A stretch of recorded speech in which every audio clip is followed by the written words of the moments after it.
Hello friends, M के steno practice YouTube channel पर आपका स्वागत है। आज की वीडियो में 2 डिक्टेशन बोली गई हैं। पहली डिक्टेशन 80 शब्द प्रति मिनट, दूसरी डिक्टेशन 90 शब्द प्रति मिनट की होगी। दोनों डिक्टेशन में एक ही मैटर बोला गया है, इसलिए अगर आप 90 शब्द प्रति मिनट की डिक्टेशन लिखना चाहते हैं तो आप वीडियो को स्किप करके सीधे लिख सकते हैं। और अगर आप 80 शब्द प्रति मिनट की डिक्टेशन लिखते हैं और अपनी स्पीड बढ़ाना चाहते हैं तो आप पहले 80 शब्द प्रति मिनट की डिक्टेशन लिखें, जिससे आपको शब्द की पहचान हो जाएगी और उस मैटर की प्रैक्टिस भी हो जाएगी और बाद में आप 90 शब्द प्रति मिनट की डिक्टेशन लिख सकते हैं। डिक्टेशन स्टार्ट करने से पहले जो भी स्टूडेंट चैनल पर नए हैं वो चैनल को सब्सक्राइब करें, वीडियो को लाइक करें तथा ज़्यादा से ज़्यादा शेयर करें। अगर आपको इस वीडियो के बारे में कोई भी सजेशन या कंप्लेन करनी हो तो आप कमेंट में जाके लिख सकते हैं। 80 शब्द प्रति मिनट की डिक्टेशन 5 सेकंड बाद शुरू होगी।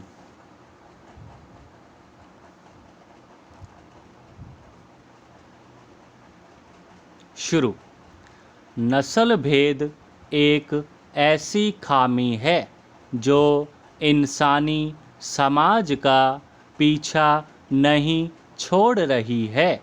दुनिया में एक समय रंग के आधार पर इंसानों की खरीद फरोख्त से लेकर आज अमेरिका में उठते नस्लवादी जुमलों तक अनेक ऐसे स्याह पहलू हैं जो न केवल दुखद बल्कि शर्मनाक हैं। भले ही 17वीं सदी से एक नस्लीय विज्ञान खड़ा करने की कोशिश हुई है, जिसके तहत किसी नस्ल को रंग के आधार पर श्रेष्ठ तो किसी को कमतर बताने का उपक्रम रहा है, लेकिन धीरे धीरे यह सिद्ध होता गया है कि इंसानों के बीच कोई खास फर्क नहीं है। रंग के आधार पर किसी नस्ल को कमतर या श्रेष्ठ नहीं बताया जा सकता।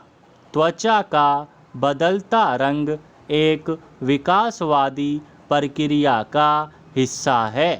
त्वचा के रंग की विविधता पर हाल ही में एक ऐतिहासिक अध्ययन सामने आया है। चीन के विकास का पता लगाने में जुटी टीम ने यह जांचा कि जीन दुनिया भर में कैसे यात्रा करते हैं। टीम इस नतीजे पर पहुंची है कि अफ्रीकी मूल के लोगों के एक बड़े हिस्से में जीन में ऐसे बदलाव हुए जो उनकी त्वचा के रंग के लिए जिम्मेदार हैं। साइंस जर्नल में प्रकाशित अध्ययन में बताया गया है कि 2 जीन HERC2 और OCA2 यूरोपियों की हल्दी रंग के आधार पर त्वचा, आँखों और बालों से जुड़े हैं। किसी नस्ल या इंसान वास्तव में अमेरिका एक ऐसा महादेश है जहां हर रंग के लोग पाए जाते हैं। अतः यह नहीं कहा जा सकता कि रंग के आधार पर उनमें कोई किसी से श्रेष्ठ या कमतर है। त्वचा का रंग एक जैविक प्रक्रिया मात्र है। कोई तुक नहीं कि नस्लवाद जारी रखा जाए। 18वीं शताब्दी में स्वीडिश को कमतर या श्रेष्ठ नहीं बताया जा सकता। त्वचा का रंग एक विकासवादी प्रक्रिया है। प्रकृतिवादी कोरोलस लिनियस ने इंसानों को 4 समूहों में बांटा था: यूरोपीय, अमेरिकी, एशियाई और अफ्रीकी। 19वीं सदी के पहले दशक में अमेरिका में एक मानव विज्ञानी सैमुअल जॉर्ज मार्टिन हुए, जो दुनिया भर से मिली खोपड़ियों को मापते रहे और यह बताया कि रंग व श्रेष्ठता का रिश्ता मस्तिष्क के आकार से जुड़ा है। वह बताना चाहते थे कि श्वेत लोगों की खोपड़ी बड़ी होती है और इसीलिए वे श्रेष्ठ होते हैं, जबकि सच यह कि खोपड़ी के आकार से श्रेष्ठता का कोई लेना देना नहीं है। अश्वेतों की भी खोपड़ी बड़ी होती है और श्वेतों में भी छोटी खोपड़ी पाई जाती है। पहले भी ऐसे वैज्ञानिक थे जो बड़ी खोपड़ी और श्रेष्ठता के बीच किसी रिश्ते को खारिज करते थे, पर ऐसे वैज्ञानिकों को नज़रअंदाज कर दिया जाता था। लंबे समय तक यह माना जाता रहा कि श्वेत श्रेष्ठ हैं, इसलिए वे अश्वेतों पर राज करने के अधिकारी हैं, और इसी गलत विचार का परिणाम है कि आज भी श्वेत पुलिस वाले निर्दोष अश्वेत के गले पर सवार हो उसके प्राण ले लेते हैं।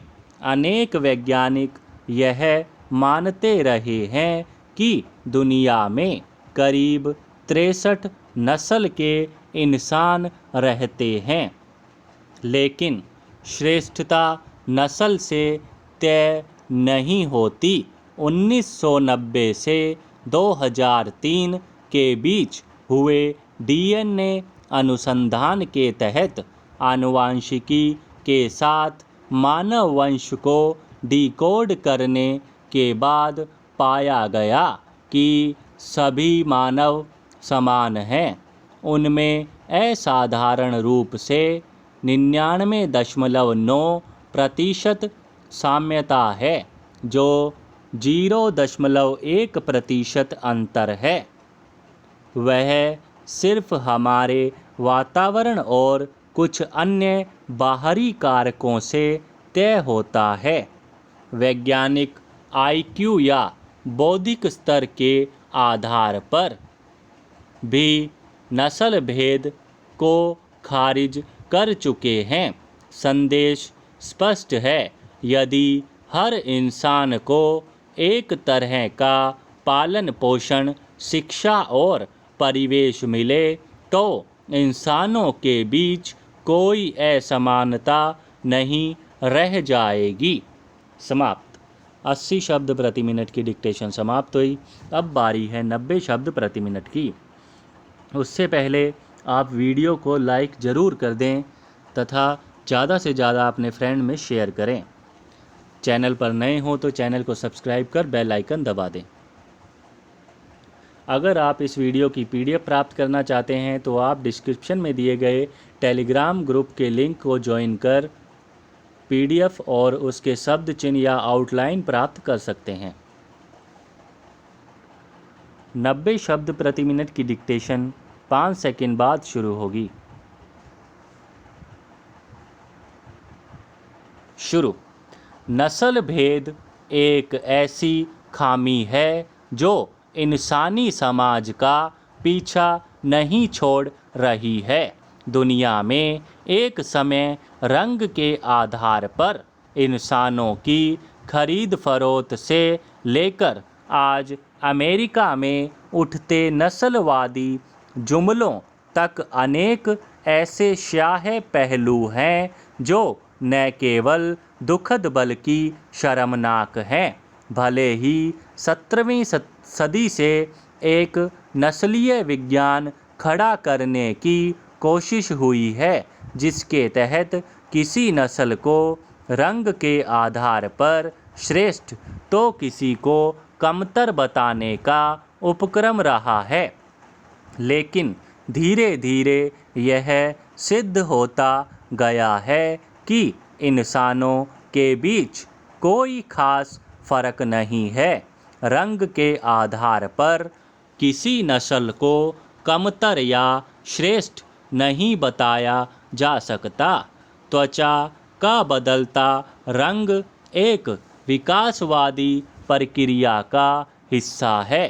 त्वचा के रंग की विविधता पर हाल ही में एक ऐतिहासिक अध्ययन सामने आया है। चीन के विकास का पता लगाने में जुटी टीम ने यह जांचा कि जीन दुनिया भर में कैसे यात्रा करते हैं। टीम इस नतीजे पर पहुंची है कि अफ्रीकी मूल के लोगों के एक बड़े हिस्से में जीन में ऐसे बदलाव हुए जो उनकी त्वचा के रंग के लिए जिम्मेदार हैं। साइंस जर्नल में प्रकाशित अध्ययन में बताया गया है कि दो जीन HERC2 और OCA2 यूरोपियों की हल्दी रंग के आधार पर त्वचा, आँखों और बालों से जुड़े हैं। किसी नस्ल या इंसान वास्तव में अमेरिका एक ऐसा महादेश है जहां हर रंग के लोग पाए जाते हैं। अतः यह नहीं कहा जा सकता कि रंग के आधार पर उनमें कोई किसी से श्रेष्ठ या कमतर है। त्वचा का रंग एक जैविक प्रक्रिया मात्र है। कोई तुक नहीं कि नस्लवाद जारी रखा जाए। 18वीं शताब्दी में स्वीडिश को कमतर या श्रेष्ठ नहीं बताया जा सकता। त्वचा का रंग एक विकासवादी प्रक्रिया है।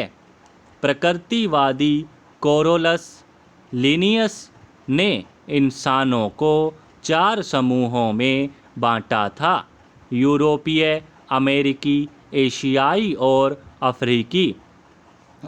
19वीं सदी के पहले दशक में अमेरिका में एक मानव विज्ञानी सैमुअल जॉर्ज मार्टिन हुए जो दुनिया भर से मिली खोपड़ियों को मापते रहे और यह बताया कि रंग व श्रेष्ठता का रिश्ता मस्तिष्क के आकार से जुड़ा है। वह बताना चाहते थे कि श्वेत लोगों की खोपड़ी बड़ी होती है और इसलिए वे श्रेष्ठ होते हैं, जबकि सच यह कि खोपड़ी के आकार से श्रेष्ठता का कोई लेना देना नहीं है। अश्वेतों की भी खोपड़ी बड़ी होती है और श्वेतों में भी छोटी खोपड़ी पाई जाती है। पहले भी ऐसे वैज्ञानिक थे जो बड़ी खोपड़ी और श्रेष्ठता के बीच किसी रिश्ते को खारिज करते थे, पर ऐसे वैज्ञानिकों को नज़रअंदाज कर दिया जाता था। लंबे समय तक यह माना जाता रहा कि श्वेत श्रेष्ठ हैं, इसलिए वे अश्वेतों पर राज करने के अधिकारी हैं, और इसी गलत विचार का परिणाम है कि आज भी श्वेत पुलिस वाले निर्दोष अश्वेत के गले पर सवार हो उसके प्राण ले लेते हैं। अनेक वैज्ञानिक यह मानते रहे हैं कि दुनिया में करीब 63 नस्ल के इंसान रहते हैं, लेकिन श्रेष्ठता नस्ल से तय नहीं होती। 1990 से 2003 के बीच हुए DNA अनुसंधान के तहत आनुवंशिकी के साथ मानव वंश को डिकोड करने के बाद पाया गया कि सभी मानव समान है, उनमें असाधारण रूप से 99.9% साम्यता है, जो 0.1% अंतर है। वह सिर्फ हमारे वातावरण और कुछ अन्य बाहरी कारकों से तय होता है।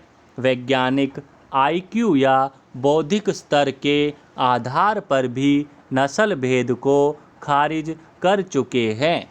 संदेश स्पष्ट है, यदि हर इंसान को एक तरह का पालन पोषण, शिक्षा और परिवेश मिले तो इंसानों के बीच कोई असमानता नहीं रह जाएगी। समाप्त। 90 शब्द प्रति मिनट की डिक्टेशन समाप्त हुई। जाने से पहले वीडियो को ज़रूर लाइक करें, अपने फ्रेंड्स में शेयर करें तथा चैनल पर नए हों तो इसे सब्सक्राइब कर बेल आइकन दबा दें। PDF प्राप्त करने के लिए डिस्क्रिप्शन में दिए गए टेलीग्राम ग्रुप के लिंक को ज्वाइन करके आप PDF प्राप्त कर सकते हैं। अगर आप डिस्क्रिप्शन में दिए गए लिंक द्वारा ग्रुप तक नहीं पहुंच पाते हैं तो टेलीग्राम पर सीधे MK स्टेनो प्रैक्टिस 007 सर्च करके ग्रुप को ज्वाइन कर सकते हैं तथा PDF व आउटलाइन यानी शब्द चिन्ह प्राप्त कर सकते हैं। धन्यवाद।